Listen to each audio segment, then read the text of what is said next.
বিসমিল্লাহির রহমানির রহিম। আসসালামু আলাইকুম।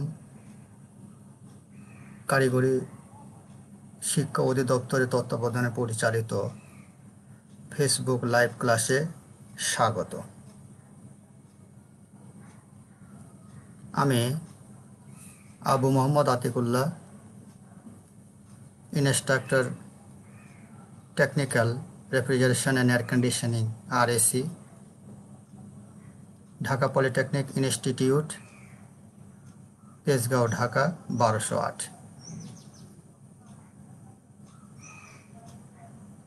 বিষয় কোড 67243।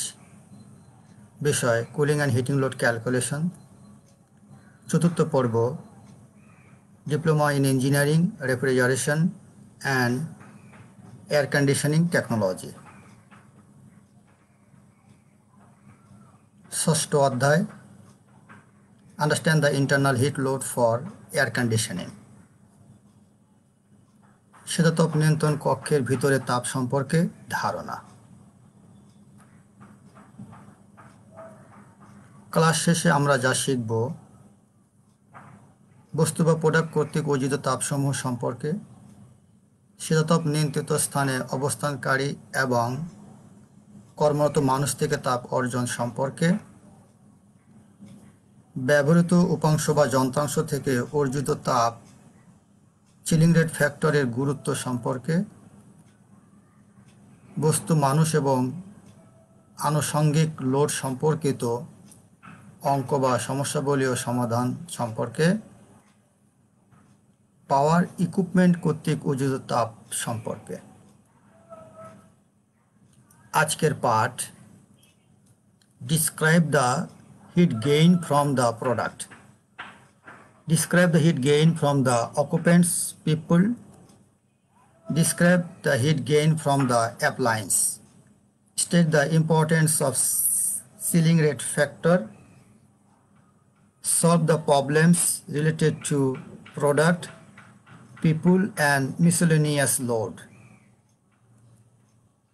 বস্তু বা প্রোডাক্ট কর্তৃক অর্জিত তাপসমূহ, শীতাতপ নিয়ন্ত্রিত স্থানে অবস্থানকারী এবং কর্মরত মানুষ থেকে তাপ অর্জন, ব্যবহৃত উপাংশ বা যন্ত্রাংশ থেকে অর্জিত তাপ, চিলিং রেট ফ্যাক্টরের গুরুত্ব, বস্তু, মানুষ এবং আনুষঙ্গিক লোড সম্পর্কিত অঙ্ক বা সমস্যাবলী ও সমাধান। ভিতরে বা ইন্টারনাল তাপ সম্পর্কে ধারণা। ইন্টারনাল অর্থ হলো ভিতরে, সুতরাং এয়ার কন্ডিশনিং ইন্টারনাল লোড বলতে মূলত অবকাঠামো, জনগণ বা লোকসংখ্যার লোড, অকুপেন্টস অর পিপলস, বিভিন্ন ধরনের উপাংশ বা অ্যাপ্লায়েন্স, শক্তির উৎস বা যন্ত্রাংশ, পাওয়ার ইকুইপমেন্ট ইত্যাদি কর্তৃক লোডসমূহ ইন্টারনাল লোডের অন্তর্ভুক্ত।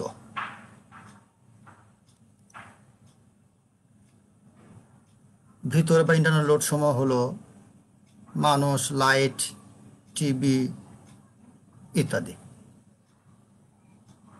Describe the heat gain from the product. বস্তু বা প্রোডাক্ট কর্তৃক অর্জিত তাপসমূহ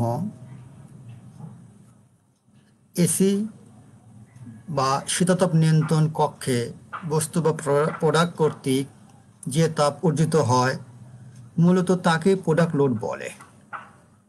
যখন কোনো প্রোডাক্ট হিমায়িত স্থানে প্রবেশ করে এবং যার তাপমাত্রা হিমায়িত স্থানের তাপমাত্রা অপেক্ষা বেশি, তখন উক্ত প্রোডাক্ট হিমায়িত স্থানে তাপ পরিত্যাগ করতে থাকবে যতক্ষণ না পর্যন্ত প্রোডাক্ট ঠান্ডা হয়ে হিমায়িত স্থানের তাপমাত্রা সমান হয়। এসি বা শীতাতপ নিয়ন্ত্রণ কক্ষে বস্তু বা প্রোডাক্ট কর্তৃক যে তাপ অর্জিত হয় মূলত তাকেই প্রোডাক্ট লোড বলে। প্রোডাক্ট থেকে অর্জিত তাপের পরিমাণ নিম্নোক্ত সমীকরণ দ্বারা নির্ণয় করা হয়। সুতরাং কিউ সমান mcTD। কিউ হচ্ছে তাপের পরিমাণ কিলোওয়াটে, এম হচ্ছে বস্তুর ভর কেজিতে, সি হচ্ছে আপেক্ষিক তাপ কিলোজুল পার কেজি, আর টিডি হলো তাপমাত্রার পার্থক্য বা টেম্পারেচার ডিফারেন্স বা del T. Describe the heat gain from the occupants of peoples. শীতাতপ নিয়ন্ত্রিত স্থানে অবস্থানকারী এবং কর্মরত মানুষ থেকে তাপ অর্জন। এসি বা এয়ার কন্ডিশনিং রুমে অবস্থানকারী এবং কর্মরত মানুষের শরীর থেকে নির্গত অনুমেয় তাপ বা সেন্সিবল হিট ও সুপ্ত তাপের বা ল্যাটিন হিটের সমন্বয়ে কুলিং লোড গঠিত হয়।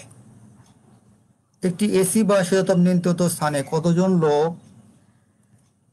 উপস্থিত থাকে তার উপর ভিত্তি করে তাদের থেকে অর্জিত তাপের পরিমাণ নির্ণয় করা হয়।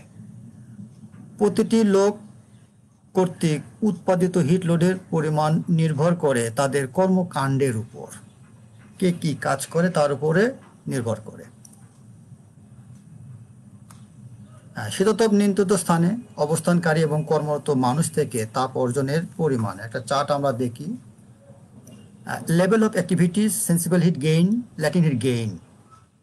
মডারেটলি অ্যাক্টিভ ওয়ার্ক, অফিসের ক্ষেত্রে 250 BTU পার আওয়ার বা 75 ওয়াট সেন্সিবল হিট গেইন হয়। আর ল্যাটিন হিট গেইন হয় হচ্ছে 200 BTU পার আওয়ার বা 55 watt. Standing, light work or working স্টোরের ক্ষেত্রে 250 BTU পার আওয়ার। আর এখানে সেম পরিমাণ আসবে লাইট বেঞ্চ ওয়ার্ক, ফ্যাক্টরির ক্ষেত্রে হালকা ফ্যাক্টরি 275 BTU পার আওয়ার বা 80 ওয়াট, 475 BTU পার আওয়ার বা 140 ওয়াট। হ্যাভি ওয়ার্ক, ফ্যাক্টরিতে হ্যাভি ওয়ার্কের ক্ষেত্রে 580 বা 170 ওয়াট বা 255 ওয়াট ল্যাটিন হিট গেইন হয়। আর এক্সারসাইজ বা জিমনেশিয়ামের ক্ষেত্রে 710 BTU পার আওয়ার বা 210 ওয়াট ল্যাটিন হিট গেইন হয়। আর সেন্সিবল গেইন হয়। আর ল্যাটিন হিট গেইন হয় হচ্ছে 1090 BTU পার আওয়ার বা 315 ওয়াট।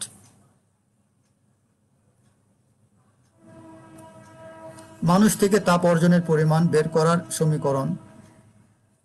সেন্সিবল ল্যাটিন হিটের ক্ষেত্রে দুটি সমীকরণ আমরা দেখি। Heat gain from people, QS. Sensible হিটের ক্ষেত্রে নাম্বার অফ পিপুল গুণন sensible heat gain per person গুণন সিএলএফ। সিএলএফ মানে হচ্ছে কুলিং লোড ফ্যাক্টর। আর কিউ ল্যাটিন হিটের ক্ষেত্রে নাম্বার অফ পিপুল গুণন latent heat gain by person. Describe the heat gain from the appliance. ব্যবহৃত উপাংশ বা যন্ত্রাংশ থেকে অর্জিত তাপ। শীতাতপ নিয়ন্ত্রিত স্থানে সচরাচর ছোটোখাটো গৃহস্থালী যন্ত্রপাতি ব্যবহৃত হয়ে থাকে, যেমন ইলেকট্রিক আয়রন বা ইস্ত্রি, kettle heater, hair dryer, coffee maker, blender machine, microwave oven, TV fridge সহ বিভিন্ন প্রকার ইলেকট্রিক ও ইলেকট্রনিক্স সামগ্রী। এর মধ্যে আছে cloth dryer, washing machine, TV, computer, আর আছে ফ্রিজ বা রেফ্রিজারেটর। ব্যবহৃত বিভিন্ন উপাংশ বা যন্ত্রাংশ থেকে অর্জিত তাপের পরিমাণ। কি পরিমাণ তাপ অর্জিত একটা টেবিল আমরা দেখি। ইলেকট্রিক ব্লেন্ডার মেশিন 1 থেকে 4 লিটারের ক্ষেত্রে ম্যাক্সিমাম ওয়াট হচ্ছে 480। আর সেন্সিবল মানে হিট গেইন সেন্সিবলের ক্ষেত্রে 310। আর হচ্ছে ল্যাটিন হিট হচ্ছে 160 গেইন হয়। টোটাল হচ্ছে 470। অনেকগুলো লিস্ট এর মধ্যে আছে।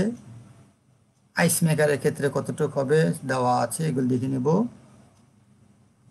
আরও অনেক অ্যাপ্লায়েন্সের তালিকা আছে।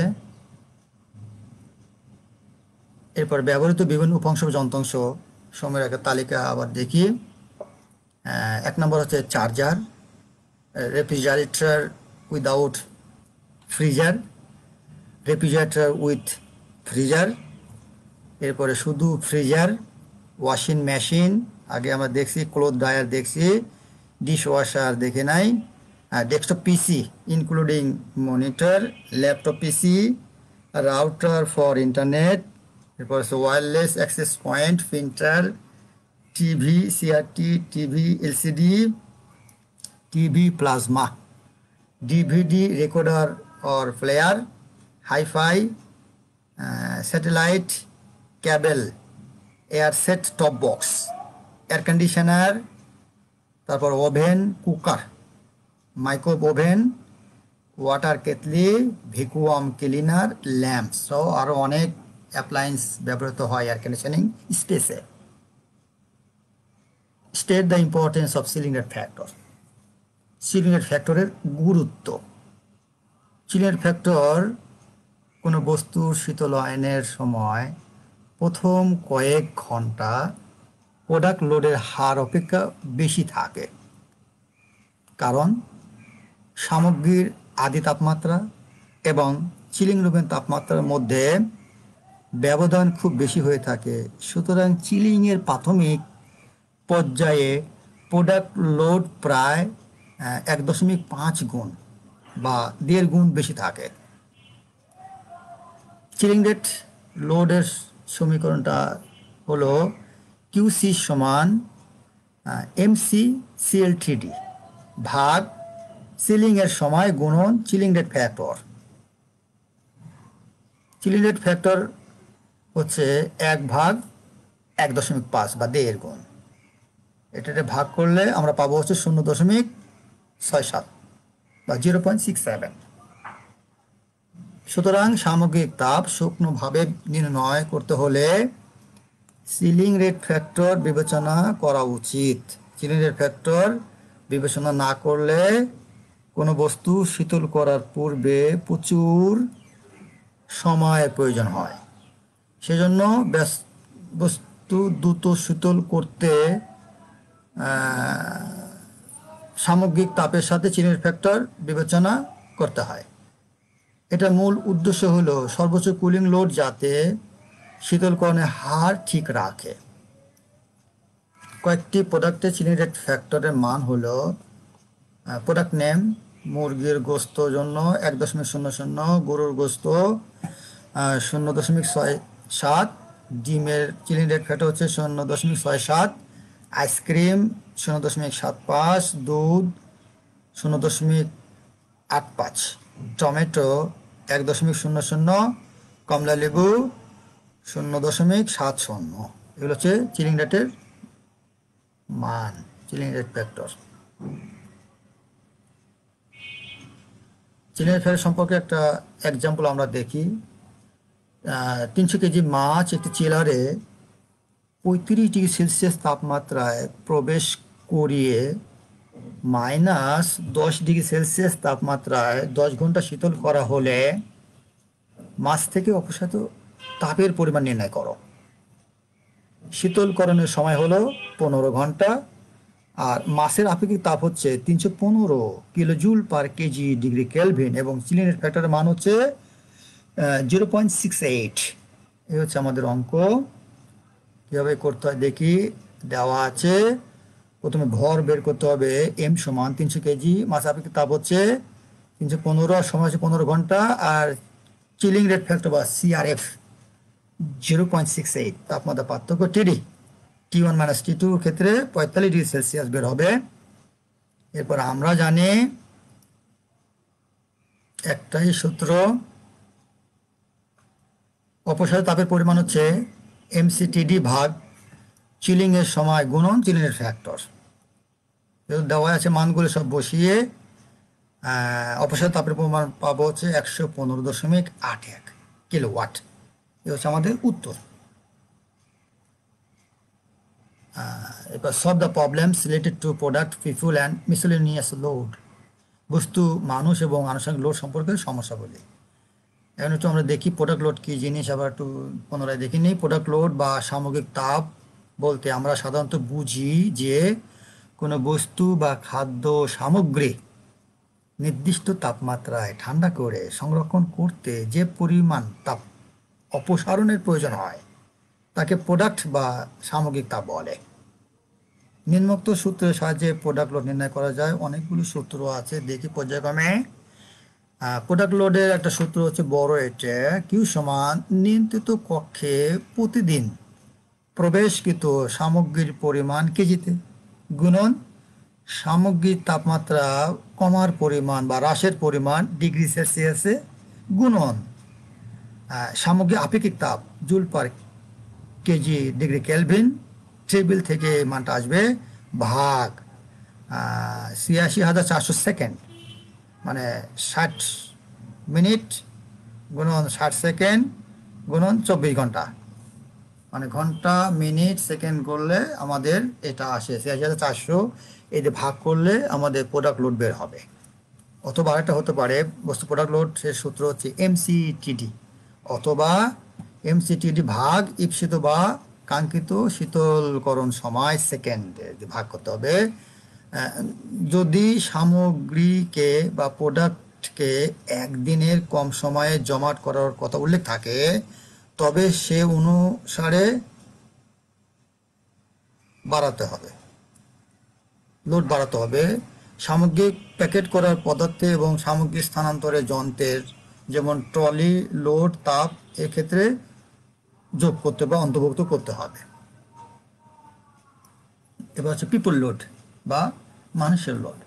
নিয়ন্ত্রিত কক্ষে যারা কাজ করে তাদের শরীর থেকে নিঃসৃত তাপ এই লোডে অন্তর্ভুক্ত। প্রতিটি মানুষের তাপ অপসারণের ক্ষমতা সমান নয়, যেটা আমরা টেবিল থেকে আগে দেখিয়েছি। কাজের ধরনের উপর তাপ অপসারণ পরিমাণ নির্ভর করে, যা টেবিল দেখানো হয়েছে। অবস্থানকারী মানুষের লোড ওয়াট এ, এটা সূত্র আমরা দেখি, অবস্থানকারী সংখ্যা গুণন অবস্থানের সময় ঘন্টা গুণন প্রতি অবস্থানকারী তাপ নির্গমনের পরিমাণ ওয়াটে ভাগ ২৪ ঘন্টা। এছাড়াও আরও একটা সূত্র দেখি, পিপল লোড সমান হচ্ছে অবস্থানকারী সংখ্যা গুণন প্রত্যেকের শরীরে নির্গত তাপের পরিমাণ ওয়াটে। এছাড়া আর একটা সূত্র আছে পিপল লোডের ক্ষেত্রে, কর্মরত মানুষের সংখ্যা গুণন হিট ইকুইভ্যালেন্ট কিলোওয়াট গুণন অবস্থান কাল ঘন্টা ভাগ ২৪ ঘন্টা। এবার আমাদের মিসেলেনিয়াস লোড বা আনুষঙ্গিক লোড বা বিবিধ লোড একই জিনিস। যখন ইকুইপমেন্ট সমূহ অবিরাম না চলে তখন নিচের সূত্র ব্যবহার করে আনুষঙ্গিক লোড নির্ণয় করা হয়। আনুষঙ্গিক লোডের সূত্র হচ্ছে ইকুইপমেন্টের আউটপুট ওয়াটে গুণন ইকুইপমেন্ট চালু থাকার সময় ঘন্টায় ভাগ ২৪ ঘন্টা। যদি ইকুইপমেন্ট লোড অন্যান্য লোডের তুলনায় বেশি হয় তবে আনুষঙ্গিক লোড সমান ইকুইপমেন্ট লোড বা ইকুইপমেন্ট আউটপুট ওয়াটের সমান হবে। ১ নম্বর, বৈদ্যুতিক বাতি কর্তৃক উৎপাদিত তাপের ইকুয়েশনটা আমরা দেখি। সমীকরণটা হলো কিউ সমান ওয়াট গুণন প্রতি ঘন্টা ভাগ ২৪ ঘন্টা বা একদিন। মোটরের ক্ষেত্রে আমরা জানি পাই মোটরের আউটপুট কিলোওয়াটে গুণন ফ্যাক্টর গুণন ব্যবহৃত সময় ভাগ ২৪ ঘন্টা। এই ফ্যাক্টর আসবে টেবিল বা চার থেকে। এরপরে কর্মরত মানুষের শরীরে নির্গত তাপের পরিমাণ নির্ণয় সূত্র হলো জনসংখ্যা গুণন তাপের তুল্যাঙ্ক, মানে পিপল লোড কিলোওয়াটে into hours occupied by 24 hours. এই সূত্র দিয়েও আমরা বের করতে পারি। আর সর্বশেষ হচ্ছে আমাদের দরকার হিমায়ন যন্ত্রের ক্ষমতা বা ক্যাপাসিটি নির্ণয় করা। কিলোওয়াটে বের হবে। এর সূত্র হচ্ছে মোট কুলিং লোড গুণন ২৪ ঘন্টা ভাগ ঈপ্সিত বা কাঙ্ক্ষিত শীতল সময় ঘন্টায়। এই সূত্র দিয়ে আমরা বের করব হিমায়ন যন্ত্রের ক্যাপাসিটি। এরপর আমরা অঙ্ক দেখি।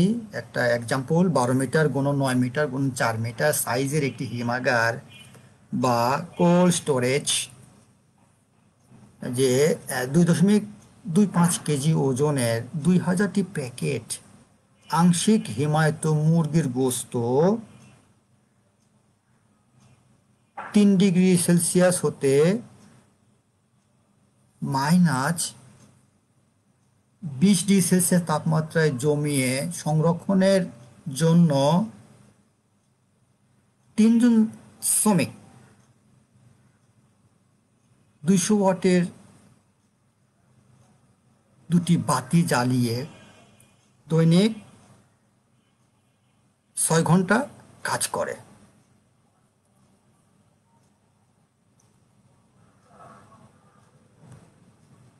দৈনিক 8 ঘন্টায় ঈপ্সিত বা কাঙ্ক্ষিত হিমায়নের জন্য শীতল যন্ত্রের ক্যাপাসিটি বা ক্ষমতা কত হবে নির্ণয় করো। এ হচ্ছে আমাদের অঙ্ক। এবারে প্রয়োজনীয় তথ্যাদি দেওয়া থাকবে। হিমাগারের বাইরে তাপমাত্রা, এটা একটা হোমওয়ার্কও দেওয়া আছে। 2 নম্বর হচ্ছে মুরগির আপেক্ষিক তাপ হিমাঙ্কের উপরে 3.18 kilo joule per KG degree Kelvin. মুরগির আপেক্ষিক তাপ হিমাঙ্কের নিচে 1.55 কিলো জুল পার কেজি, 3 স্টেজে হবে। এরপর সুপ্ত তাপের মান হচ্ছে 246 kilo joule per KG degree Kelvin. আর দেওয়াল, ছাদ ও মেঝের ইউ ফ্যাক্টরের মান হচ্ছে 0.383 watt per metre square Kelvin. এরপরে মুক্ত বাতাসের হার হচ্ছে 14 লিটার পার সেকেন্ড। বাতাসের বৈদ্যুত তাপের পরিমাণ 0.12 কিলো জুল পার কেজি। মানুষের শরীরে নির্গত তাপ হচ্ছে 407 ওয়াট পার জন। আর মুরগির জমাটাঙ্ক হচ্ছে -2.25 ডিগ্রি সেলসিয়াস। এখন আমরা এটা হিমাগারের যে মাপটা দেওয়া আছে, এটা দৈর্ঘ্য 12 মিটার, প্রস্থ 4 মিটার আর উচ্চতা হচ্ছে 9 মিটার। দৈর্ঘ্য প্রস্থ গুণ করলে কি বেরোবে? ভলিউম। এখানে আমাদের মোট তল আছে 6টি। একটা হচ্ছে সামনে একটা তল, পিছনে একটা তল, ডানে একটা তল, বামে একটা তল, উপরে বা ছাদ একটা তল, মেঝে একটা তল। মোট 6টা তল আছে এই বিল্ডিং এর। এখানে এটা দেখানো হয়েছে মোট 6টি তল। মোট গুণ করলে ভলিউম বা আয়তন বের হবে। আমাদের আয়তন দরকার নেই, আমার দরকার হচ্ছে ক্ষেত্রফল বের করা। যেহেতু আমরা জানি কিউ সমান ইউটিডি। দেওয়ালের ক্ষেত্রে ফল হচ্ছে এখানে আমাদের 168 স্কোয়ার মিটার হবে। আর ছাদ ও মেঝের ক্ষেত্রে হবে এইভাবে, সবগুলো যোগ করার পরে হবে এরিয়া বের হবে 384 বর্গমিটার। আমরা অন্যভাবে বের করা আছে, আমি দেখি। এখানে মোট হিমাগারের সাইজ হচ্ছে এইটা। মোট পরিমাণ এত কেজি ওজন 200 প্যাকেট। দেওয়ালের ক্ষেত্রফল এই যে এখান থেকে আমরা নেব 168 বর্গমিটার। কীভাবে করলাম দেখে নেব। এরপরে ছাদ ও মেঝের ক্ষেত্রফল হচ্ছে 216। এই দুটি মোট যোগ করতে হবে। মেঝে, ছাদ ও 4 দেওয়ালে মোট ক্ষেত্রফল হবে হচ্ছে, যোগ করলে 384 বর্গমিটার। এবার মোট গোস্তের পরিমাণ হচ্ছে 4500 কেজি। প্যাকেট দিয়ে গুণ করে আমরা জানি হিমায়নযন্ত্রের ক্যাপাসিটি আমরা আগে জেনে নিয়েছি। মোট কুলিং লোড 24 ঘন্টা ভাগ ঈপ্সিত বা কাঙ্ক্ষিত শীতল সময়। শেষে এটা বের করব আমরা। প্রয়োজনীয় তথ্যগুলো আমরা এখানে বসাবো। তাপ পরিবহনের মাধ্যম, পরিবাহিত তাপ আর তাপের পরিমাণ মোট কি পরিমাণ হবে কিলোওয়াটে। এখানে দেওয়াল, ছাদ আর মেঝের ক্ষেত্রে কিউ সমান ইউ সিএলটিডি বা টিডি। একটাই সূত্র এখানে এই বের করা। এই যেটা গুণ করে যেটা পাবো আমরা, এটা হচ্ছে ওয়াটে। একে 1000 দিয়ে ভাগ করলে কিলোওয়াট। এই কিলোওয়াটে চলে যাবে এই ডান পাশে, 7.795 কিলোওয়াট। এই গেল দেওয়াল, ছাদ, মেঝের ক্ষেত্রে। এবং মুরগির product load Q total, Q1 plus Q2 plus Q3, 3 ধাপে এটা ঠান্ডা হবে। এটা হচ্ছে Q1, Q2, Q3। এখানে আছে আমাদের সূত্র। এটা হচ্ছে Q1 হচ্ছে MSTD, Q2 হচ্ছে ML, আর Q3 হচ্ছে MSTD, মানে হিমাঙ্কের ঊর্ধ্বে হিমাঙ্কের নিম্নে। হ্যাঁ, আর এটা হচ্ছে আমাদের এই এই যেগুলো আমরা পাবো, এই টোটালটাই আনার পরে আমরা এই 24 × 36 দিয়ে ভাগ করে যে মানটা পাবো 14.36 কিলোওয়াট। সরাসরি এখানে চলে যায় ডান পাশে। এরপরে মানুষের দেহতে নির্গত তাপের পরিমাণ, মানে এই যে সূত্র আমরা এখানে জানি, এই সূত্র থেকে নিয়ে এখানে আমরা বসাবো। এবার বাতি থেকে যেটা পাবো এই সূত্র অনুপাতে গেলে বসিয়ে 1000 দিয়ে ভাগ করে 0.1 কিলোওয়াট। এরপরে বাতাস বা এয়ার সেন্স লোড হচ্ছে সরাসরি কিলোওয়াটে আসবে। এটা সরাসরি আর কিছু করতে হবে না, সরাসরি চলে আসবে। এবার সেফটি ফ্যাক্টর ধরতে হবে 10% হারে। এটা যোগ করতে হবে টোটালটার সাথে। যোগ করার পরে এই 24.24 প্লাস 2.42 এর সঙ্গে যোগ করলে মোট 26.66 মোট আমরা লোড পেয়ে গেছি। এরপর আমাদের সূত্র যেটা আমরা আগে জানি, হিমায়নযন্ত্রের ক্ষমতা সমান মোট কুলিং লোড গুণ 24 ঘন্টা ভাগ কাঙ্ক্ষিত শীতল সময়। এই অনুযায়ী এগুলো আমরা বসিয়ে পেলাম 79.98 কিলোওয়াট পেয়েছি হিমান যন্ত্রের ক্ষমতা। এটা আমরা এবার বের করে নেবো। এরপরে হচ্ছে আমাদের বাড়ির কাজ বা হোমওয়ার্ক, ষষ্ঠ অধ্যায়ের বস্তু বা প্রোডাক্ট কর্তৃক উৎপাদিত তাপসমূহ বর্ণনা করো। শীততাপ নিয়ন্ত্রিত স্থানে অবস্থানকারী এবং কর্মরত মানুষ থেকে তাপ অর্জন প্রণালী লেখো। এরপরে ব্যবহৃত উপাংশ বা যন্ত্রাংশ থেকে অর্জিত তাপসমূহ লেখো। চিলিং রেট ফ্যাক্টরের গুরুত্বগুলো লেখো। আর এই যে একটা অঙ্ক, 5 মিটার গুণন 5 মিটার গুণন 3 মিটার সাইজ একটি হিমাগার বা কোল্ড স্টোরেজ। এই যে 2 এটা শুধু মানটা চেঞ্জ করা হয়েছে, আর পরিমাণ ঠিক আছে। 3000টি প্যাকেট আংশিক মুরগির গোস্ত, টেম্পারেচার চেঞ্জ করা হয়েছে। আগেরটা করলে বুঝলে এটা পারবে। 3 জন শ্রমিক, তারপরে 400 ওয়াটের 2টি বাতি। আগে ছিল 8 ঘন্টা, কিন্তু 7 ঘন্টা কাজ করে। মোট 8 ঘন্টায়, মেশিন তো 8 ঘন্টা চালাতে হবে। শীতল যন্ত্রের ক্ষমতা কত হবে? এবার প্রয়োজন তথ্যটি আমরা দেখিনি, কী কী তথ্য দরকার আমাদের প্রয়োজন। হিমাগারের বাইরে তাপমাত্রা 33°C, মুরগি আপেক্ষিক হিমাঙ্কের ঊর্ধ্বে, যে প্রথম স্টেজ Q1, আর এটা হচ্ছে QL, মাঝখানে হবে 2 নম্বর Q2। এটা হচ্ছে সুপ্ত তাপের ক্ষেত্রে Q2, হিমাঙ্কের নিম্নে এটি যাবে Q3, এটা হচ্ছে Q2 বা QL। আর সে দেওয়া সাত মেজর ইউ ফ্যাক্টর আমাদের লাগবে, AUTD, ইউ এর মানে এটা। এরপরে আমাদের এখান থেকে মুক্ত বাতাসের হার, fresh air 14 litre per second, ঠিক আছে। এরপরে বাতাস বোধ তাপের পরিমাণ 0.12, আর মানুষ শরীরের নির্গত তাপ হচ্ছে, এটা চেঞ্জ করবে, ভেরি হবে। 407 দেওয়া আছে। এবং মুরগি জমাটাঙ্ক -2.25। এই পাঠ সম্পর্কে তোমাদের কোনো প্রশ্ন আছে কি? তাহলে ইনবক্স করবে আতিকুল্লাহ RAC@gmail.com। এই ক্লাসটি পুনরায় দেখতে ভিজিট করো onlinetibet.com। ধন্যবাদ সকলকে। Thank you for all. ধন্যবাদ।